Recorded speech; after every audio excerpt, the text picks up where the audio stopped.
दोस्तों, जब भगवान को अपने भक्तों का यश बढ़ाना होता है तो वे उनकी नाना प्रकार से परीक्षा लेते हैं। ऐसी अद्भुत अद्भुत लीलाएं रचते हैं जिनको स्मरण करके साधारण मनुष्य भी चकित हो जाता है कि भगवान ने ऐसी लीला क्यों रची। अगर हम भगवान की लीलाओं को समझने का प्रयास अपनी साधारण बुद्धि से करेंगे तो हम असफल ही रहेंगे। भगवान की लीलाओं को तो केवल वे ही समझ सकते हैं। उन्हें समझना साधारण मनुष्य के बस की बात नहीं है। एक बार देवी लक्ष्मी, पार्वती और सरस्वती को अपने पतिव्रता धर्म पर बड़ा अभिमान हो गया था और भगवान दूसरे मनुष्यों के अहंकार को सहन कर भी लेते हैं, लेकिन यदि उनके भक्तों के मन में अहंकार उत्पन्न होता है तो वे उस अहंकार का तुरंत नाश करते हैं। इसी कारण से ही उन्हें भक्त वत्सल कहा गया है। जब भगवान ने देखा कि इन तीनों देवियों को बड़ा अहंकार हो गया है तो उन्होंने उनके अहंकार को तोड़ने के लिए देवर्षि नारद के मन में एक विचार डाल दिया। नारद जी तो भगवान की इच्छा से ही चलने वाले ठहरे, उन्हें नित्य कोई ना कोई नया भगवान का कार्य चाहिए। जैसे ही भगवान ने नारद के मन में इन तीनों देवियों के अहंकार को तोड़ने का विचार डाल दिया, फिर क्या नारद जी अपने काम पर लग गए। सबसे पहले वे देवी लक्ष्मी जी के पास गए और नारायण नारायण का जाप करने लगे। देवर्षि नारद को आता हुआ देखकर देवी लक्ष्मी जी का मुख कमल खिल उठा और वे प्रसन्नता के साथ नारद जी से बोलने लगी। पधारिए नारद जी, वैकुंठ में आपका स्वागत है। आज बड़े दिनों के बाद वैकुंठ आना हुआ। फिर नारद जी देवी लक्ष्मी को प्रणाम करते हुए कहने लगे, हे माता, हमारा क्या ठिकाना। हम तो प्रभु की इच्छा से ही इधर उधर घूमते रहते हैं। हमारा शरीर हमारे बस में कहाँ है, ये तो प्रभु की ही माया है। जिधर उन्होंने इशारा किया उधर चल दिए। नारद जी के ऐसे वचन सुनकर देवी लक्ष्मी हंस पड़ी और हंसते हंसते हुए नारद जी से कहने लगी, हे देवर्षि, आप कहाँ से आ रहे हैं और आज क्या समाचार लेकर आए हैं। नारद जी बोलने लगे, हे माथे, अब मैं आपको क्या बताऊं, बोलने में थोड़ा झिझक रहा हूं। यदि आज्ञा हो तो बताने की चेष्टा करता हूं। आज मैं घूमते घूमते चित्रकूट की ओर चला गया। वहां पर मैं महर्षि अत्रि के आश्रम पर गया। वहां पर उनकी पत्नी अनसुईया के दर्शन करके मैं धन्य हो गया। आज इस संसार में माता अनसुईया के समान पतिव्रता दूसरी कोई नारी नहीं है। उन्होंने अपने तप के प्रभाव से गंगा की एक धारा प्रकट की थी जो आज मंदाकिनी नाम से प्रसिद्ध है। मैं 14 भुवनों को घूम आया हूं, लेकिन उनके समान पतिव्रता स्त्री मुझे कहीं पर भी नहीं दिखी। नारद जी की ऐसी बात सुनकर देवी लक्ष्मी को बड़ा बुरा लगा। वे सोचने लगी, ये मेरे घर का होकर भी मेरे सामने ही ऐसी बातें कर रहा है, ये तो मेरा अपमान कर रहा है। फिर माँ लक्ष्मी ने सोचा, इसने मुझे छोड़कर कहाँ होगा, इससे पूछकर देखती हूँ। देवी लक्ष्मी नारद से पूछने लगती है, हे देवर्षि, तुमने अनसुईया के पतिव्रता धर्म की बड़ी प्रशंसा की है। उनका नाम तो मैंने भी सुना है, लेकिन मुझे ये बताओ, क्या वे मुझसे भी बढ़कर है। नारद जी को तो देवी लक्ष्मी के मन को फेरना ही था। वे कहने लगे, हे माता, अगर आप बुरा ना माने तो इसका उत्तर दूं। माथे, झूठ कहूं या सच। लक्ष्मी जी बोली, अरे झूठ का क्या काम, जो भी है सच सच बताओ। तुम निर्भय होकर कहो जो भी कहना चाहते हो, इसमें बुरा मानने वाली कोई बात नहीं है। तब नारद जी दृढ़ता से कहने लगते हैं, माथे, सच बात तो ये है कि आप देवी अनसुईया के पासंग के बराबर भी नहीं हैं। इतना सुनते ही लक्ष्मी जी का मुख फक्क से पड़ गया। उन्हें नारद जी से ऐसे उत्तर की आशा भी नहीं थी। उनके मन में सती अनसुईया के प्रति जलन का भाव निर्माण हो गया और उन्होंने मन ही मन देवी अनसुईया को नीचा दिखाने का निश्चय कर लिया। फिर देवी लक्ष्मी नारद से बोली, अच्छा नारद, अनसुईया मेरे पासंग के समान है या मैं उनके पासंग के समान हूं, यह तो समय ही बताएगा। नारद जी को तो कलह का बीज बोना था, वो तो उन्होंने कर दिया। देवी लक्ष्मी के मन में अनसुईया के प्रति जलन का भाव उत्पन्न हो गया। आगे देवी लक्ष्मी कुछ कहती, उससे पहले ही नारद जी कैलाश की ओर निकल पड़े। इधर देवी लक्ष्मी जी मुंह फुलाकर बैठ गई। जब भगवान विष्णु उस स्थान पर आए और उन्होंने लक्ष्मी को रूठकर बैठा हुआ देखा तो वे कहने लगे, हे प्रिय, क्या हुआ, आज मुंह फुलाकर क्यों बैठी हो, अपने दुख का कारण बताओ। देवी लक्ष्मी कहने लगी, देखिए जी, सुन लो मेरी बात। बहुत दिनों तक मैंने आपके चरण दबाए हैं। मैंने आज तक आपकी हाँ में हाँ मिलाई है, आपसे कभी कोई चीज नहीं मांगी है, लेकिन आज आपको मेरी एक बात माननी पड़ेगी। भगवान विष्णु बोले, हे देवी, बात भी तो सुने क्या है, बिना सुने कैसे हाँ कह दे। लक्ष्मी जी कहने लगी, बात कोई भी हो, आज आपको मेरी बात माननी ही पड़ेगी। आप हाँ कहेंगे तभी मैं अपनी बात कहूंगी। आज मुझे आपका प्रेम देखना है, बहुत मुझे बहकाते रहते हो आप। भगवान विष्णु कहने लगे, ठीक है प्रिय, तुम्हारी जो भी इच्छा हो मैं उसे अवश्य पूर्ण करूंगा। तब देवी लक्ष्मी प्रसन्नतापूर्वक कहने लगी, हे प्रभु, आपको देवी अनसुया का सतीत्व भंग करना होगा, बस यही इच्छा है मेरी। आप जाकर देवी अनुसूया का पतिव्रता धर्म भंग कीजिए, ताकि मैं ही संसार की सर्वश्रेष्ठ पतिव्रता नारी बन जाऊं। देवी लक्ष्मी की बात सुनकर भगवान विष्णु मन ही मन कहने लगे, अरे देवी, हम में इतना सामर्थ्य कहाँ जो देवी अनसूया का सतीत्व भंग कर सकूं। भगवान समझ गए ये सब नारद का ही किया कराया है। फिर भगवान विष्णु कहने लगे, हे प्रिय, बस इतनी सी बात के लिए तुम मुंह फुलाकर बैठी हो। हम अभी जाते हैं और जब तक उस कार्य को पूरा नहीं करेंगे तब तक लौटकर नहीं आएंगे। ये बात सुनकर देवी लक्ष्मी को बड़ी प्रसन्नता हुई। इधर नारद जी वीणा बजाते हुए नारायण नारायण का जाप करते हुए कैलाश पर्वत पर पहुंच गए। वहां पर देवी पार्वती अकेले बैठकर पूजा कर रही होती है। नारद जी को देखकर उन्होंने उनका स्वागत किया और उन्हें खाने के लिए एक मोदक दे दिया। नारद जी कहने लगे, हे माते, ये मोदक तो अमृत का बनाया हुआ लग रहा है, बड़ा ही स्वादिष्ट है, किंतु इसमें भगवती अनसूया के यहां जैसा स्वाद था वैसा स्वाद ही नहीं है। नारद को ऐसा कहते हुए सुनकर पार्वती जी मन ही मन कहने लगी, हाय, कैसे कृतज्ञ से पाला पड़ा है। मैंने कितने प्रेम से इसे मोदक दिया और यह कहता है कि अनसूया के लड्डू के बराबर भी नहीं है। देवी पार्वती रोष में आते हुए नारद से कहने लगी, अरे नारद, क्या कह रहा है? ये अनसूया कौन है जिसके लड्डू की तू इतनी प्रशंसा कर रहा है? नारद जी कहने लगे, हे देवी, अनसूया महर्षि अत्रि की पत्नी है। आज इस संसार में उनके समान दूसरी कोई पतिव्रता नारी नहीं है। फिर देवी पार्वती ने बल देते हुए कहा, क्या देवी अनसूया मुझसे भी बड़ी पतिव्रता है? हे नारद, तुम सच सच बताओ, मैं सर्वश्रेष्ठ पतिव्रता हूं या देवी अनुसया? नारद जी ने देवी पार्वती की उपेक्षा करते हुए कहा, माताजी, अधिक कम का तो पता नहीं, किंतु इतना अवश्य जानता हूं कि उनके पतिव्रता धर्म के आगे आपका पतिव्रता धर्म फीका है। यह बात सुनते ही देवी पार्वती क्रोध में आ गई और दौड़ते हुए भगवान शिव के पास चली गई और कहने लगी, हे स्वामी, आप तो कहते हैं मैं पतिव्रताओं में शिरोमणि हूं, मेरे समान पतिव्रता संसार में कोई अन्य नहीं है। फिर शिवजी ने कहा, हां प्रिय, इसमें कुछ संदेह है क्या? आप एक महान पतिव्रता हैं। देवी पार्वती कहने लगी, हे स्वामी, अब तक तो संदेह नहीं था, लेकिन इस नारद ने आज मुझे संदेह में डाल दिया है। नारद कहता है कि महर्षि अत्रि की पत्नी अनसूया के सामने मेरा पतिव्रता धर्म फीका है। यह बात सुनते ही महादेव हंस पड़े और बोले, कहाँ है नारद? उसे मेरे पास लेकर आओ। देवी पार्वती ने इधर उधर देखा तो नारद जी उस स्थान से जा चुके थे। देवी पार्वती कहने लगी, हे स्वामी, नारद तो चला गया, किंतु आप मुझे बताइए, क्या नारद ने सत्य कहा है? क्या देवी अनसूया मुझसे भी बड़ी पतिव्रता है? स्त्रियों के मन की जलन भोलेनाथ क्या जाने। वे कहने लगे, हे प्रिय, नारद ठीक कहता है, तुम देवी अनसूया की समानता नहीं कर सकती। यह बात सुनते ही देवी पार्वती ने भगवान शिव के चरण पकड़ लिए और दुखी मन से कहने लगी, हे स्वामी, अब इन चरणों को मैं तभी छोड़ूंगी जब आप अनसूया का पतिव्रता धर्म भंग करके मुझे संसार की सर्वश्रेष्ठ पतिव्रता बना देंगे। भोले बाबा अपने सर्पों को संभालते हुए बोले, देवी, हम प्रयत्न करेंगे, किंतु बीच में तुम कोई विघ्न उत्पन्न मत कर देना। स्त्रियां क्षण भर में रूठ जाती है और क्षण भर में संतुष्ट। फिर पार्वती जी कहने लगी, हे स्वामी, मुझे तो आप ही का डर है। आप ठहरे भोलेनाथ। पुरुषों की यही नीति होती है कि छल से, बल से, डांटकर, फटकार कर, सच झूठ बोलकर स्त्रियों को ठग लेते हैं। अब उसी ठग विद्या का प्रयोग करके आप अनसूया का पतिव्रता धर्म भंग कीजिए। पार्वती की बात सुनकर शिवजी हंस पड़े और मन ही मन कहने लगे, जो दूसरों के लिए खाई खोदता है वह उसी में गिर जाता है।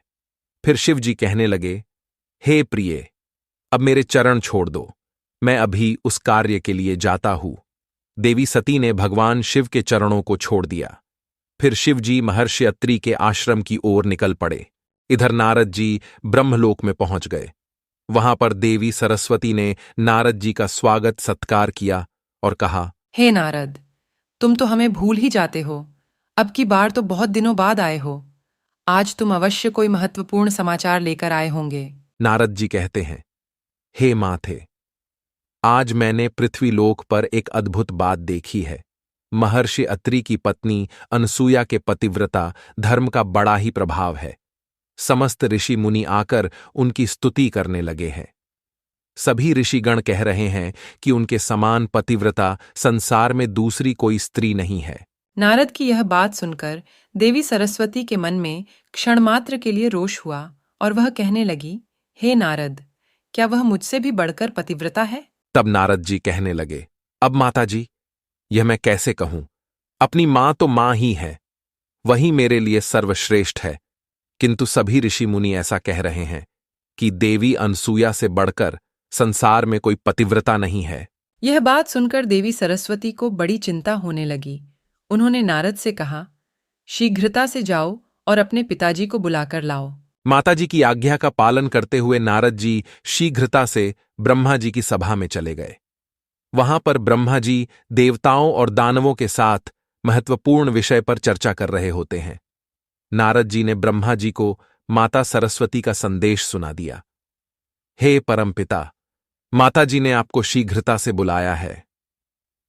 ब्रह्मा जी सोचने लगे, अवश्य ही कोई महत्वपूर्ण कार्य होगा, इसीलिए वे तुरंत ही देवी सरस्वती के पास आ गए। ब्रह्मा जी के आते ही देवी सरस्वती ने उनसे पूछा, हे स्वामी, आजकल इस संसार में सबसे अधिक पतिव्रता कौन है? फिर ब्रह्मा जी ने विस्मय के साथ पूछा, हे देवी, अभी इस समय पर इस प्रश्न को पूछने का क्या कारण है? देवी सरस्वती ने हठ करते हुए पूछा, कारण कुछ नहीं है, पहले आप मुझे मेरे प्रश्न का उत्तर दीजिए। ब्रह्मा जी प्रेम के स्वर में कहने लगे, हे प्रिय, तुमसे बढ़कर संसार में दूसरी कौन सी पतिव्रता हो सकती है? तुम ही सबसे महान पतिव्रता हो। फिर देवी सरस्वती कहने लगी, महाराज, आप ऐसी चाटुकारिता वाली बातें न कीजिए, सच सच बताइए।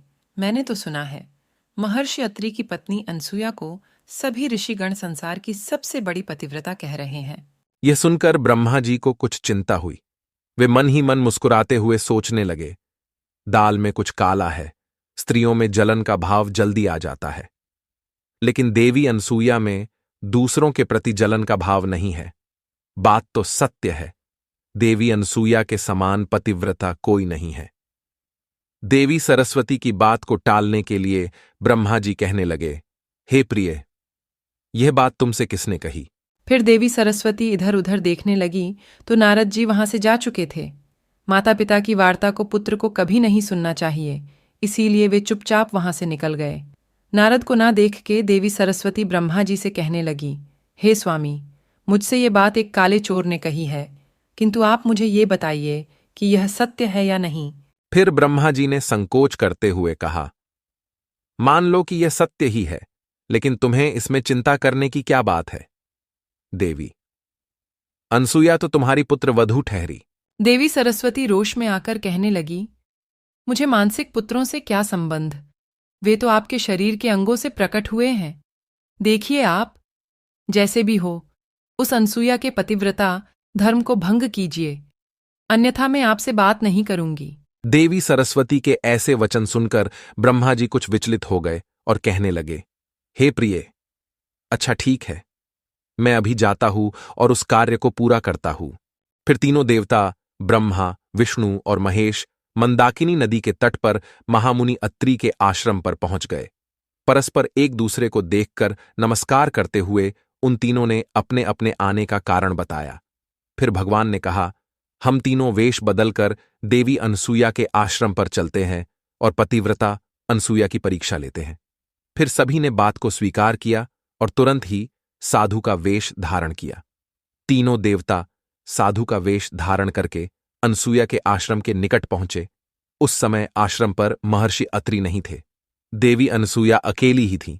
उन्होंने जब उन तीन साधुओं को आश्रम पर आया हुआ देखा तो उन्होंने उनका स्वागत किया और उन्हें भोजन करने के लिए कंदमूल तथा फल भेंट किए, लेकिन उन साधु पुरुषों ने उसे स्वीकार नहीं किया।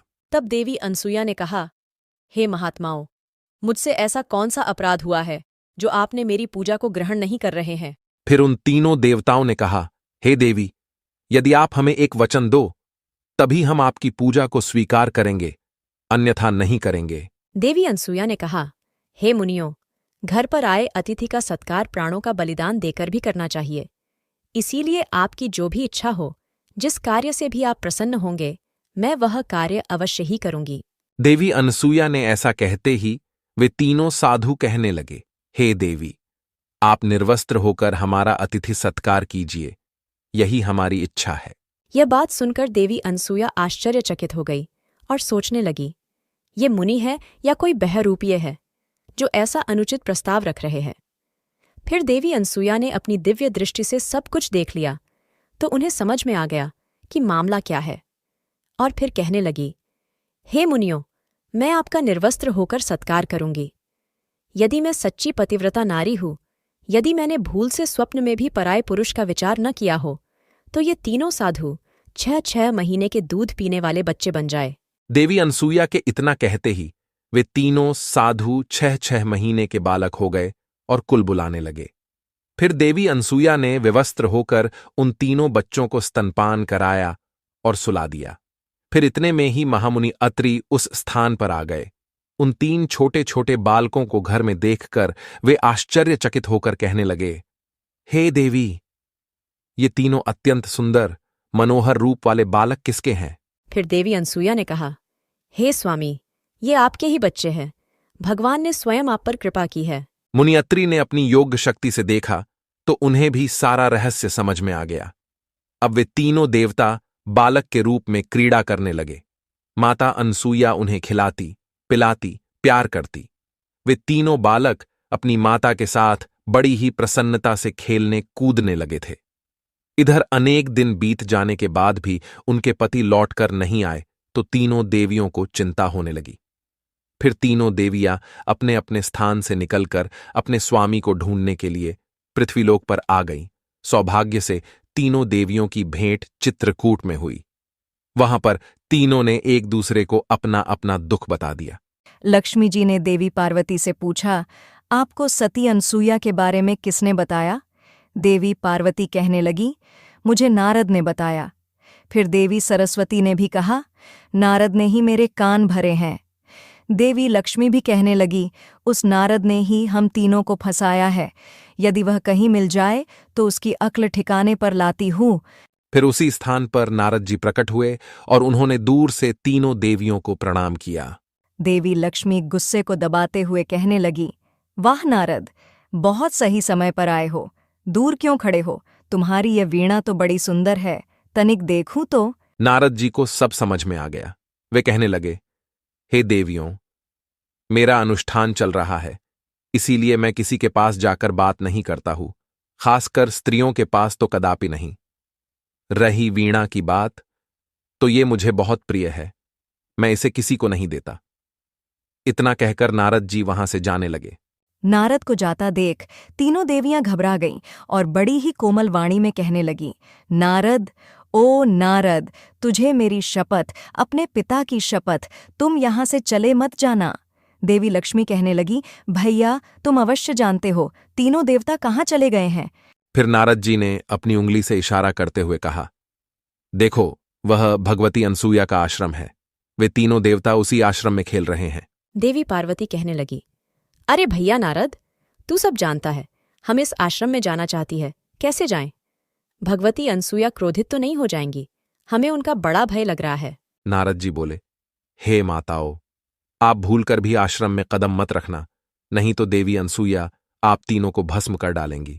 यह सुनकर तीनों देवियां घबरा गई और बोली, हे नारद, अब हंसी मजाक मत कर, सब सच सच बता दे। नारद जी हंसते हुए बोलने लगे, हे माताओं, वे तीनों म्याऊं म्याऊं कर रहे हैं, तीनों की बोलती बंद है, वे तीनों बोबा पीते हैं और किलकिलाते हैं। देवी अनसुया जहां बिठाती है बैठते हैं, जहां पर सुलाती है सोते हैं। अब आप तीनों अपने अपने पतियों की आशा छोड़ दो। 20 वर्ष में जब वे बड़े हो जाएंगे तब देवी अनसुया उनका विवाह कर देंगी। फिर देवी लक्ष्मी जी बोली, अब हम समझ गई, अनसुया के समान संसार में दूसरी कोई सती नहीं, किंतु यह सब विष की बोली तेरी ही बोई हुई है। अब भैया, तू जीता हम हारी, लेकिन अब बता दे हम अपने पतियों से कैसे मिल सकते हैं। नारद जी बोले, अब आई ठीक ठिकाने पर। पश्चाताप से सभी पाप धूल जाते हैं। अब एक ही उपाय है, तुम सभी देवी अनसुया के शरण में जाओ, वहीं तुम्हारे दुख दूर कर सकती है। फिर तीनों देवियां माता अनसुया के आश्रम पर जाती हैं तो देखती हैं कि तीनों देवता बच्चों के रूप में खेल रहे होते हैं। देवी अनसुया उस स्थान पर नहीं होती है, वह स्नान करने के लिए गई थी। देवी लक्ष्मी भगवान विष्णु को देखकर कहने लगती है, हे स्वामी, क्यों ढोंग बनाए हुए हो आप, कृपा करके वापस आ जाओ। भगवान वहीं से हाथ हिला रहे होते हैं। भगवान देवी अनसुया के तप के वश में थे, इसीलिए वे उन्हें बिना पूछे नहीं आ सकते।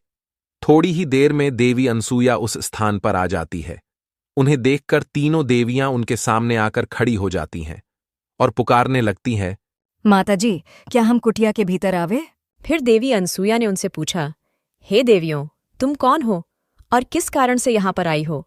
तीनों देवियों ने करुण स्वर में कहा, हम आपकी पुत्र वधू हैं।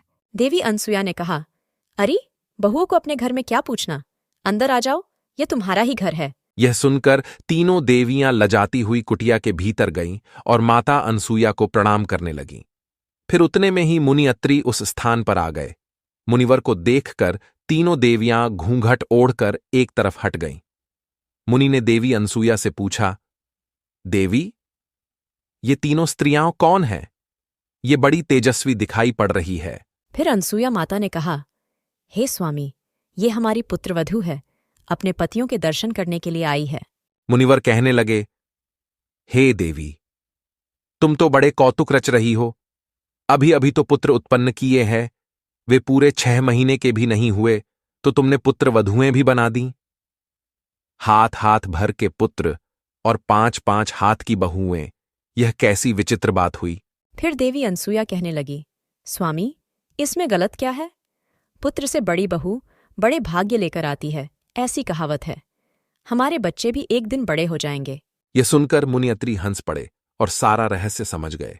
फिर तीनों देवियां सती अनसुया से क्षमा याचना करने लगीं, हे देवी, हमें क्षमा कीजिए, हमसे बड़ी भूल हो गई, अब कृपा करके हमें हमारे पति लौटा दीजिए।